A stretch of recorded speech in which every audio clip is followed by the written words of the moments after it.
Hello and welcome to the Bullish Bears YouTube channel. I'm Jeremy and today I'm going to produce this video to answer a fairly simple question to seasoned traders, but sometimes this can be taken as a complex question by newer traders.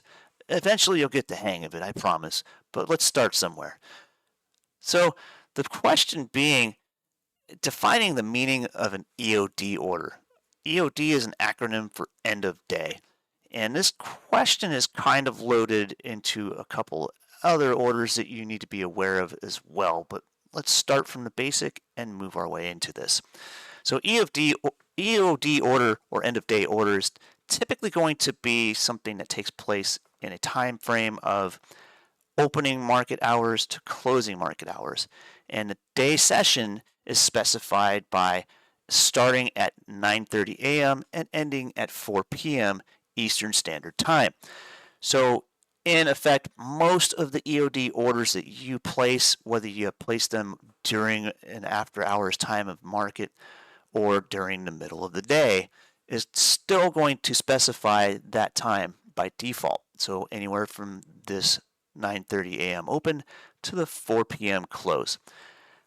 Some brokers are different where EOD would specify to include after hours trading, which means it would just take place anytime from when you set it within the same calendar day that you set it.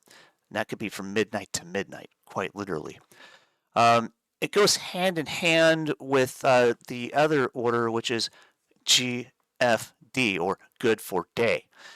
That is typically going to be the default order for most of your brokerages.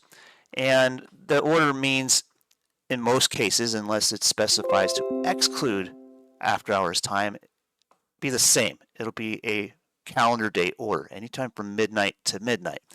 These days, there are many equities and ETFs that trade overnight, round the clock trading.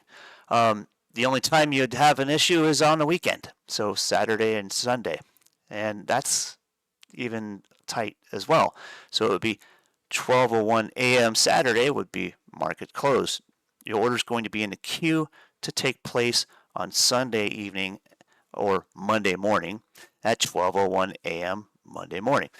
So effectively, you have to be aware of when you're placing these orders to understand how they're going to work, whether it's going to put you in a queue until the next opening session of trading begins, or if it's going to exclude you from a queue within after hours trading.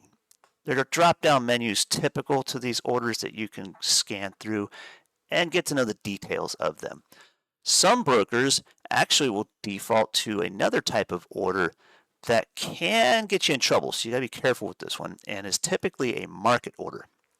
A market order is going to most of the time default as a good for day order or EOD order within a calendar day, but it's going to specify that the moment you hit that button to place the order, it's going to fill. Particularly if something with volume is involved, or something where you have a very narrow difference between the bid price and the ask price, your order is going to fill instantaneously. There's a caveat. If the equity you're trying to trade has very low volume and a big difference between bid and ask, you can be filled at a price anywhere between those 2 points, between bid and ask. Like, for instance, if the bid price is $10 and the ask price is $20 and you hit market order to enter a position or buy that, it can be anywhere in that window between bid and ask. Be careful with that. You want to make sure if you're going to hit a market order, it's because you want to get in right now, and it has to be on something with volume. And even then, you're running the risk of, if there's a sudden burst in price action during the moment you hit that button, it still can open up that window in spite of the bid and ask being tight. So certainly, I try to stay away from market orders. I typically go with limit orders so I can get in or out of positions with a specified price. However, I have been known to occasionally just hit market order on something where I needed to have an immediate entry or an immediate exit.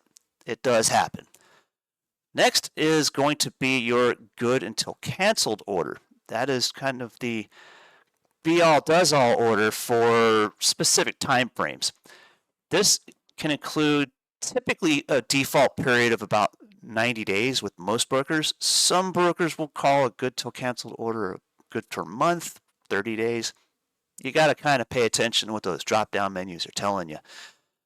In this case, for argument, most of the entry-level brokerages that newer traders tend to start with are going to default to a good till canceled period of about 90 days. So that means including or excluding after hours time, which can be specified in a good till canceled order or GTC order. So it's specifying any time within a space of a month or 3 months in most cases. If the price of the equity you're trying to purchase or sell hits that specified limit price that you specify at any time in that time frame, it will fill. Now, again, pay attention to whether or not it includes or excludes after hours trading. There is a drop-down menu for that, and you've got to look for it.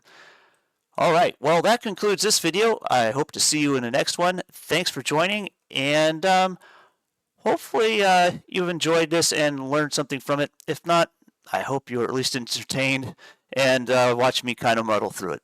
Thanks again. We'll see you in the next video.